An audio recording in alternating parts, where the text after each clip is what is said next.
Sasa nikuulize, huyu Karinda anaambia Kasongo, hii watu ya Mbere walikataa kunichagua kama gavana.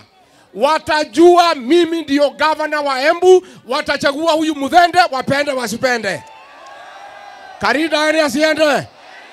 Apotee asipotee? Amepotea? Sasa mimi nimekuja tuliagana na nyinyi. Mkule pesa ya Kasongo, mkule ya Soprano, mkule ya Karinda, mkule ya Roko, lakini kura yote ni ya Newton. Harambee! Tuliagana mkikula pesa nikuja nifunge hoteli. Tufunge hoteli ama tugoje kidogo? Mimi nataka tufanye public participation. Uchaguzi ni ya 27.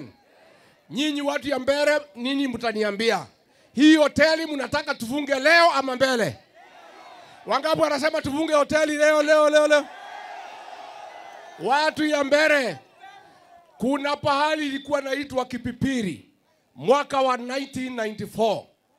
Huyu Moi alikuwa rais, akaenda pale, akapatia watu pesa, akaleta kikigi ya stima, akatuma mawaziri, akatuma ma-PS, akatuma Karinda wake wa siku hiyo.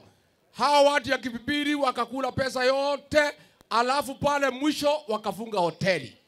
Huyu mtu ya Moi akapata kula 1,000, mtu ya Democratic Party akapata 30,000.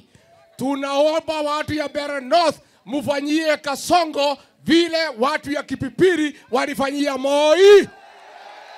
Harambee! Harambee!